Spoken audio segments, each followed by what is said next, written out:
Good evening everyone. तो आज international relations में हम बात करेंगे इंडिया और बांग्लादेश के बारे में। आप सभी को पता है कि बांग्लादेश पहले ईस्ट पाकिस्तान हुआ करता था, यानी कि पाकिस्तान का हिस्सा हुआ करता था बांग्लादेश।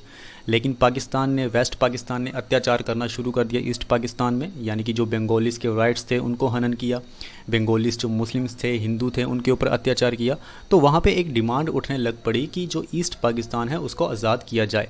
तो आपको पता है 1971 में एक वॉर होता है भारत और पाकिस्तान के बीच में, जिसमें हम लिबरेट कर देते हैं बांग्लादेश को आज़ाद कर देते हैं।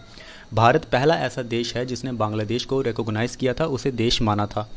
India was one of the first countries to recognise Bangladesh and establish diplomatic relations immediately after its independence in December 1971।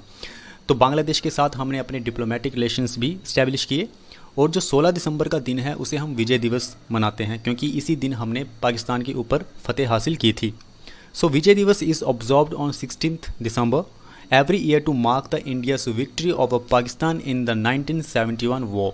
The government of India on 3rd December 1971 declared that it would go for war with Pakistan to save the Bengali Muslims and Hindus. This war was fought between India and Pakistan for 13 days. तो ये जो युद्ध हुआ था भारत और पाकिस्तान के बीच में 13 दिन तक चला था। 16 दिसंबर 1971 the chief of the Pakistani forces with 93,000 soldiers, तो जो 93,000 सोल्जर्स थे पाकिस्तान के, उन्होंने सरेंडर कर दिया था इंडियन आर्मी के सामने। और जो बांग्लादेश की मुक्ति बाहिनी थी, मुक्ति बाहिनी कुछ नहीं है, एक मिलिट्री ऑर्गेनाइजेशन थी जो उस समय में भारतीय सेना का साथ दे रही थी ताकि बांग्लादेश को लिबरेट किया जा सके। आज की हम बात करते हैं कि बांग्लादेश के साथ भारत के रिश्ते कैसे हैं। तो सबसे पहले हम डिफेंस कोऑपरेशन की बात करेंगे। हम बांग्लादेश के साथ कई तरह की जॉइंट एक्सरसाइजेस करते हैं। सबसे पहले हम आर्मी की बात करते हैं, तो आर्मी में हम एक्सरसाइज करते हैं संप्रीति। नेवी की अगर हम बात करें तो हम एक्सरसाइज करते हैं मिलान, take place between the two countries. India and Bangladesh share 4096.7 kilometre of border, which is the longest land boundary that India shares with any of its neighbours. India की जितनी भी नेबर्स कंट्रीज़ हैं, जैसे श्रीलंका, भूटान, चाइना, नेपाल, सबसे ज़्यादा बॉर्डर भारत बांग्लादेश के साथ share करता है, यानी कि लंबा बॉर्डर शेयर करता है। उसके बाद भारत और बांग्लादेश के बीच में लैंड बाउंड्री एग्रीमेंट साइन होता है, came into force following the exchange of instruments of ratification in June 2015।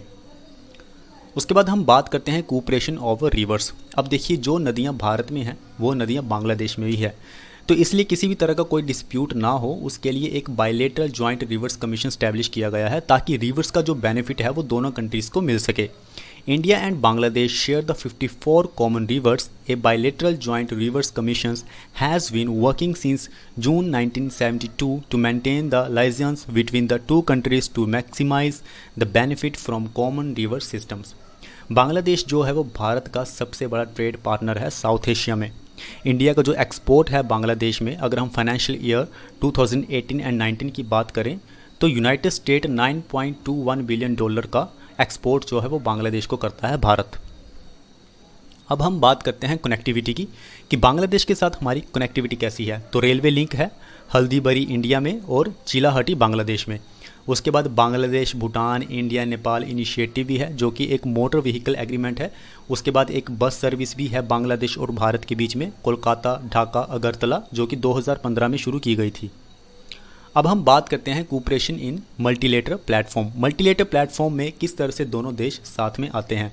तो सार्क है, South Asian Association for Regional and Cooperation, इसमें दोनों देश शामिल हैं। उसके बाद Bay of Bengal Initiative for the Multi Sectoral Technical and Economic Cooperation, BIMSTEC है, इसमें भी दोनों देश शामिल हैं। उसके बाद जो फेनी रिवर है बांग्लादेश की, ड्रिंकिंग वाटर सप्लाई किया जाता है भारत का जो राज्य है त्रिपुरा, उसको।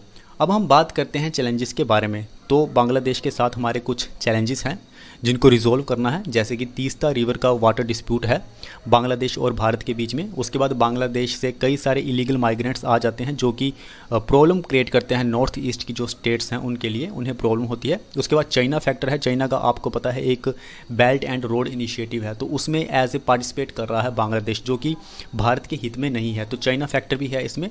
तो ये कुछ चैलेंजेस हैं, दोनों देशों को काम करना होगा, एक साथ आना होगा। अगर दोनों की कनेक्टिविटी अच्छी है, दोनों का डिफेंस कोऑपरेशन अच्छा है, तो ये जो रिश्ते हैं ये आगे भी सही होने चाहिए, ताकि चाइना का जो रोल है, उसका जो प्रभाव है, उसको कम किया जा सके। तो आज हमने समझा भारत और बांग्लादेश के रिश्तों के बारे में। मिलते हैं नेक्स्ट वीडियो में, तब तक के लिए धन्यवाद।